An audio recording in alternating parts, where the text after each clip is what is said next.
Oh, you know what that means, folks? That means we're about to get it all clear. I sense it. As we say in Harambe, Twende, let's go. Well, my name's Ed, and I'll be your game driver for this morning's photo safari through the Harambe Wildlife Reserve. And if you look up above you, you'll see a game spotting guide that'll help you identify a lot of the animals you're going to see out here this morning. Now, I'll call out everything I see, and I'll even stop periodically whenever the photo opportunity presents itself. If you folks plan on using your cameras or video equipment today, we certainly encourage it. It is a photo safari, after all. But we also encourage you to hang on to that equipment tightly, because I'm not authorized to stop the vehicle to retrieve anything that might fall out of the vehicle.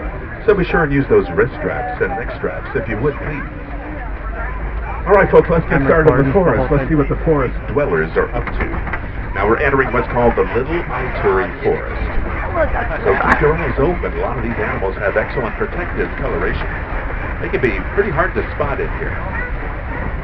Their natural markings allow them to blend right in with the background. Look out there to the right, all the way up in the corner, and you're going to see a couple beautiful specimens of okapi. Okapi always look to me like they're about half zebra with stripes on their legs and hindquarters. Now, the fact is, they're not even related to the zebra at all. It's a close relative of the giraffe. It's a very timid forest antelope. So timid, in fact, they were virtually unknown to the Western world until 1901. That's likely the last major mammal ever discovered by the West. Okapi. To make our way down to the watering hole, it's usually a popular gathering place. A couple weeks ago, I came through here and I spotted black rhino. Now, that is a rare spotting anymore. There are fewer than 5,000 of the species left in the world today. In fact, they're on the critically endangered list. You don't see black rhino right now. What I do see, look out to the right, you're going to see a saddle-billed stork. These are the largest storks in Africa. They get up to 5 feet tall. They have an 8-foot wingspan. That's about as wide as this truck, actually. I don't see black rhino down here. We're going to check up on top. Sometimes they hide from us up there. Now, we have hunted that species of rhino relentlessly by the hundreds of thousands over the last couple hundred years, all for their precious horn, which then turns out to have no legal commercial value whatsoever. Oh, you're going to see some beautiful deer-like forest antelope on the right up here. These are greater kudu. Second largest antelope out here, second only to eland. And those are all females, and I can tell they're females because they're lacking horns, you see. Now, we got some crossing the road right in front of us up here. Slowing things down a little bit. And oh my gosh, right in front of us, folks, is a little baby bongo. Look at that. Oh. It's only about 4 or 5 weeks old. Bongo, also known as the ghost of the forest. And a typical forest antelope with those heavy horns that are swept back on their head that way, that enables them to run through the brush without getting tangled. Isn't that something?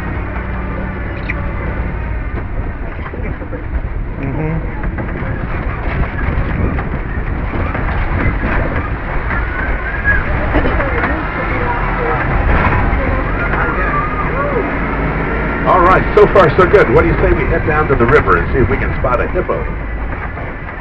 And I'll tell you, hippos can be hard to spot out here during the day especially. They tend to stay submerged in the water in order to beat the heat. Then they come out at night to graze. They are nocturnal in that regard. Now, of course, as soon as I say that, here's a big hippo out of the water up here on the right. 2 of them. The second largest animal in Africa. They get up to 5,500 pounds. 85 pounds of birth. Notice that little pinkish hue that they develop on their flanks there. That's actually called blood sweats, and they secrete that into their hide as an emollient, sort of a protectant while they're out of the water. Well, let's see if there's more. Ooh, there's a lot of hippos up here. I'll stop the truck at about 75 feet. Should be able to look down and get some nice, clear pictures. Also on the island, these are pink-backed pelicans. Now, they get their color, their pinkish hue, primarily during their mating season. Here's Nile hippo. Look at them. These are females. These are the ladies. I mentioned they come out at night to graze. Well, they don't fool around. They'll eat about 150 pounds of grasses every day. It's a lot of salad, folks. Now, they're pretty good swimmers, but they would prefer to walk on the river beds if it's available to them. They are of negative buoyancy.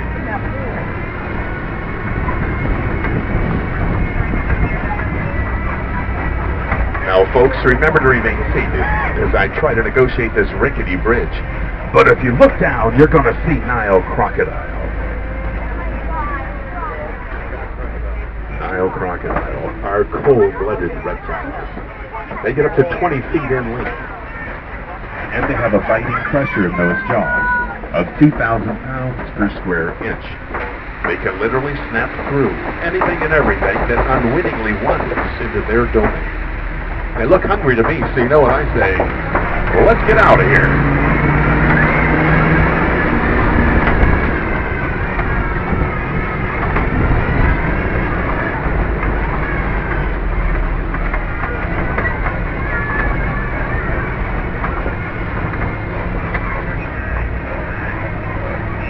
We're going to be leaving the forest behind, and as I make this turn, we're going to be entering a whole different area of the reserve. Different animals, different landscapes, different ecosystem. And speaking of different, notice this different looking tree on your right over here. This upside down looking tree is called a baobab, and baobabs are prevalent throughout the reserve. You'll see them everywhere. Interesting for a couple reasons. Number one, they've been known to live several thousand years. And secondly, in order to withstand long periods of drought, they're capable of storing tens of thousands of gallons of water in that massive, spongy trunk. So this, then, is one of our favorite views of the reserve, the savanna grasslands, the Serengeti. Bush country, if you will. And it's home to the largest mega-herd migration in the world. Every year, literally millions of animals move through this space. And it takes up several hundred square miles here in East Africa. And this whole landscape down here is pretty much a product of the animals that move through it. You've got elephants that'll wander through here and they'll knock down a tree or two from time to time to get at the leaves and roots. And then there are giraffes that are constantly pruning these trees from underneath, nibbling away, which all lets in more sunlight and consequently then grows more grass.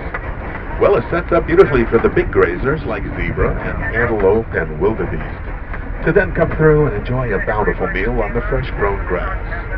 Now, once the big grazers move through, that sets the table for the little guys like gazelles and warthogs. Now, they'll take their turn at a meal, chewing the grass all the way down to the roots. And the point of my story is that in a balanced, natural ecosystem like this, there's really enough food to go around for everybody. You're going to see giraffe on the left, folks, just posing for you. This is reticulated giraffe, one of the subspecies you'll see out here. Reticulata being the Latin word for net, or net-like, and it refers to their height pattern. Now, each giraffe has their own unique, identifiable height pattern, just like humans have fingerprints. Reticulated giraffe. These are the tallest animals in the world. They get up to 20 feet in height. And this is the wild Africa we're all working so hard to try to preserve. Now, we've got more giraffe in front of us here. There's a baby giraffe up here, folks.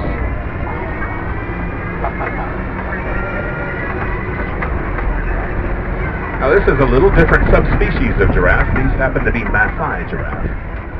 Now, Maasais have kind of an unusual height pattern, don't they? Sort of an irregular shape, jagged edge pattern. Their height pattern, by the way, goes all the way down to their feet. Now, these giraffe also have very keen eyesight, which, coupled with their height, give them a big advantage when it comes to spotting predators at a distance. That little baby, I would say, is about 5 or 6 months old is all. Now, these earthen mounds you're seeing on either side of us as we drive through here are termite mounds. Now, they bake in the sun all day and get about as hard as concrete. Elephants use them as scratching posts until they get worn down a little bit. And then smaller animals like gazelle or impala can actually climb up there to gain a height advantage when looking for dangerous predators like lion or cheetah that may well be hiding in these tall grasses.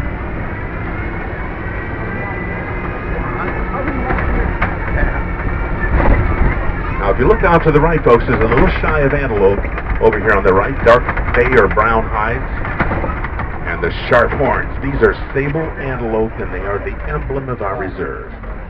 And I'll guarantee you, they use those horns to fight with. They're very aggressive animals. They like to establish their dominance. Sable antelope. Beautiful.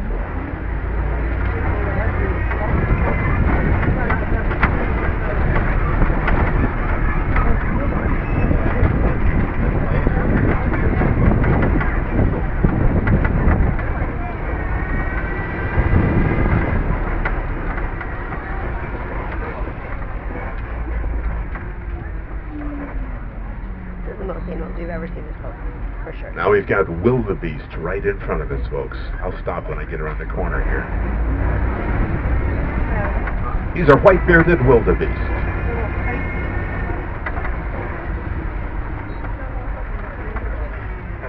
A big part of this mega-herd migration I described. Also known by another name, and that is GNU, G-N-U, which is a name of local origins, and it mimics the sound that they make. GNU.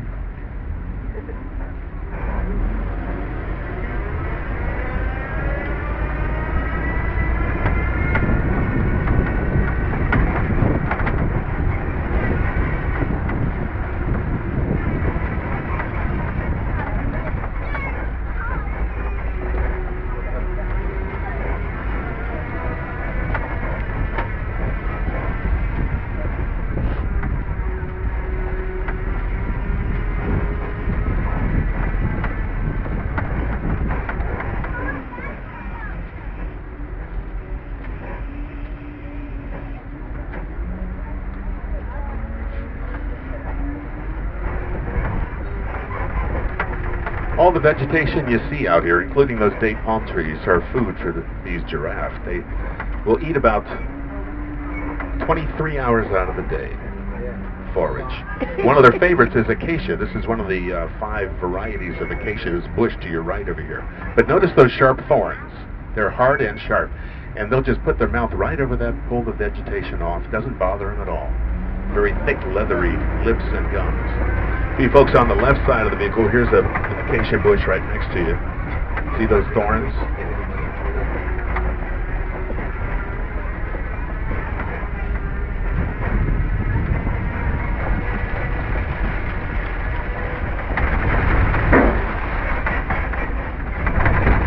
Ooh, check it out. We've got a big elephant right in front of us up here.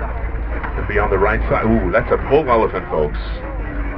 That's a big bull elephant. They get up to 12, maybe 13,000 pounds. And on your left now, this is home to a little colony of mandrill. Mandrill are the largest monkeys in Africa. They get up to 100 pounds, the males do. Beautiful blue and red markings on their muzzles and rumps. They're also quite prolific. Their colonies or troops can easily exceed 100 individuals. Look at that bull elephant. He's got to eat about 300 pounds of grasses and leaves every day. Fruit if he can get it. They love fruit. All right, let's head down to elephant country, see if we can spot the rest of the herd. And I think African elephants are probably some of the more intriguing animals in the world. They're very intelligent, very social.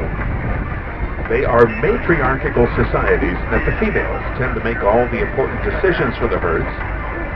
Male elephants from just about adolescence on, say around the age of 14 or so, tend to go off on their own or in small groups with other males that are called bachelor herds.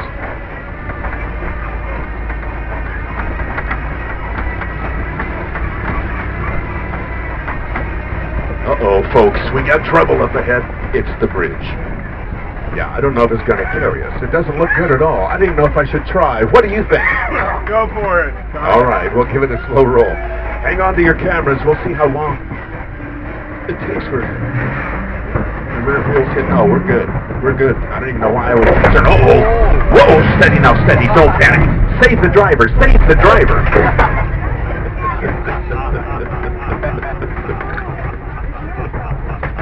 That's embarrassing.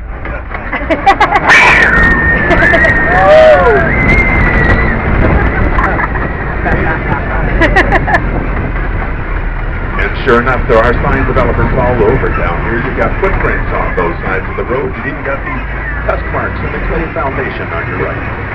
Now these elephants will actually eat a portion of that clay from time to time for the beneficial nutrient minerals.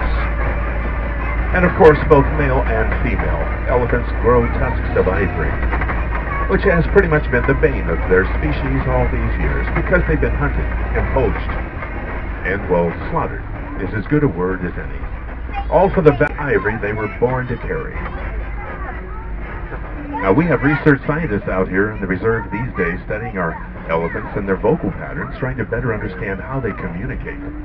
And obviously, the more we can learn about these magnificent animals, then the easier it is for us to care for them. I'll tell you what, I get a local radio station out this way. Sometimes it's fun to listen to a little music as we trundle along through here, if I can find it.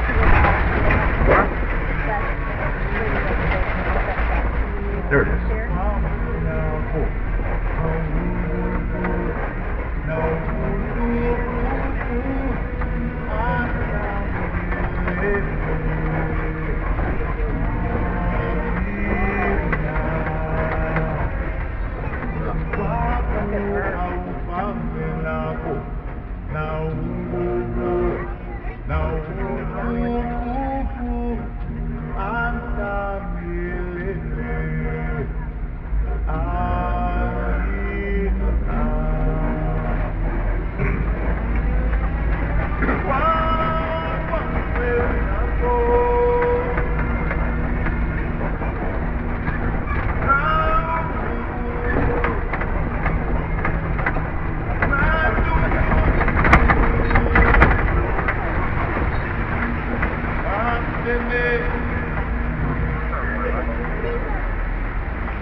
On your left now is a little pond of greater flamingo. And greater flamingo are the lightest pink of the flamingo species, also the largest. Now they get their color from eating brine shrimp all day, and brine shrimp is loaded with beta-carotene and a host of other carotenoids.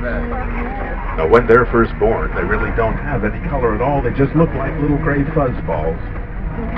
They don't develop their color until they've eaten enough of the shellfish. That's about a 1.5 to 2-year process. Greater flamingo. They're pretty birds.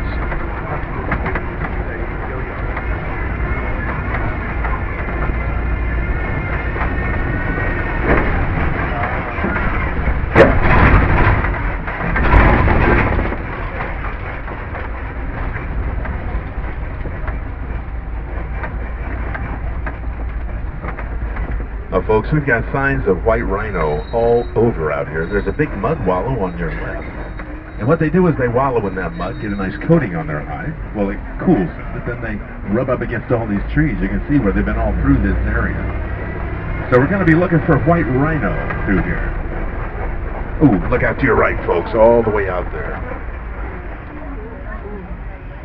Now, white rhino are actually larger than black rhino by about 1,000 pounds. They get up to 4,000 pounds plus.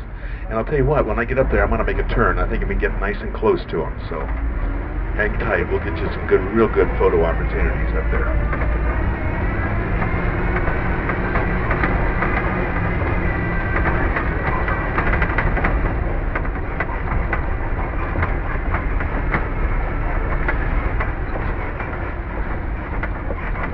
And we're also looking for cheetah up here on the left, and I see a cheetah up here.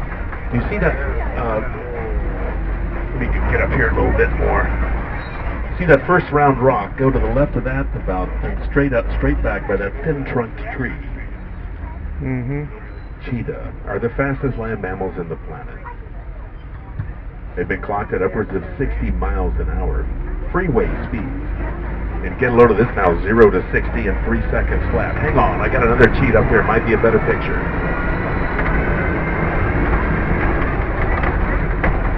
Just laying down up here, just by the wood line.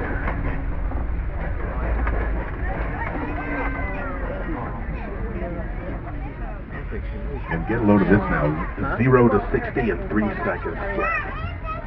It's the only member of the big cat family that hunt during the daytime. They have excellent vision during the daylight hours.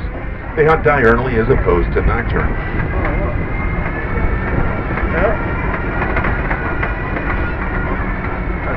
Now we've got a Kobe rock formation right in front of us. A lot of times African lion will take up residence in a Kobe. So we're going to be looking for the lions up here. And of course, the male of the species has the big mane. And the female, the lioness, will do most of the hunting for the pride.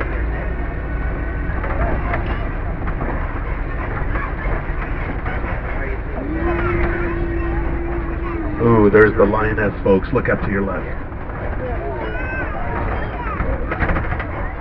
She's looking at the zebras. Look at that. And the male is in the background. They're looking at the zebras over here on the right. And look at the white rhinos. Look at all of them. And those are grand zebras over there, folks. And the little shy of antelope laying down there, chocolate brown with a white blaze on their face and rump. Those are Bontebok. Let's go up here and get a good picture of this male lion since he's just posing for us up here. Never get the news. Yeah, now these lions hunt at night during the hours of darkness. So they'll take the daytime here to rest up. And they can just lay and repose up there inactive a good 18, 20 hours out of the day. Just taking the breeze and looking out over the savannah. Pretty much making dinner menu selections, I think is what they do. Now, all these little dugouts and burrows you see on the left are the work product of warthogs. Warthogs are the largest burrowing mammals, and there's a warthog on your left. Talk about photogenic, folks. There you go. He's a handsome rascal, that guy.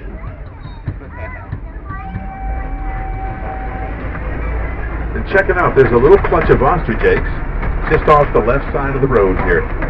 Each one of these eggs will weigh about 3 pounds. They'll take a month and a half or so to incubate, assuming, of course, they are fertile to begin with. Now look at these white rhinos real close to us here. You know, even after extensive efforts trying to protect these rhinos, they're still hunted to this day, even in reserves as well guarded as this one. They are targeted for their horn, of course, that has value on the black market. And I'll tell you, it's an ongoing battle with these ruthless poachers that are very well financed and that are using ever more increasingly sophisticated methods in hunting these rhinos.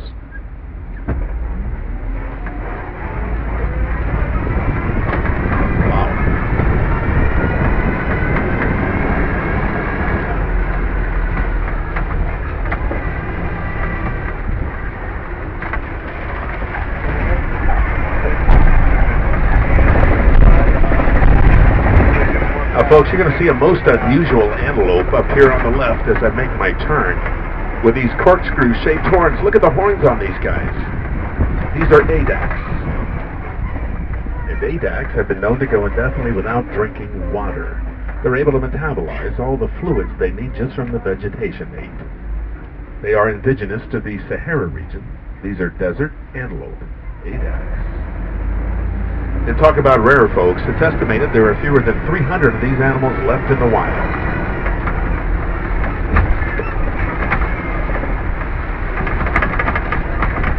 Here's a better picture right here. I'll stop for you real quick.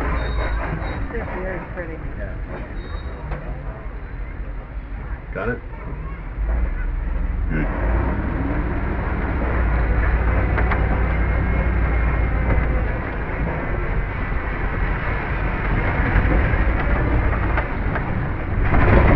Now, folks, sharing your land with a lot of these wild animals doesn't come without its challenges.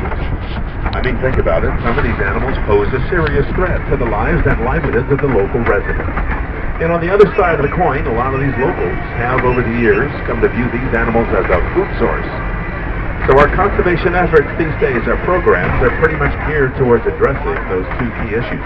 Now, what we'd really like to accomplish eventually is to be able to take the financial incentives out of poaching and illegal hunting altogether. Ooh, got some deep water to go through here, folks.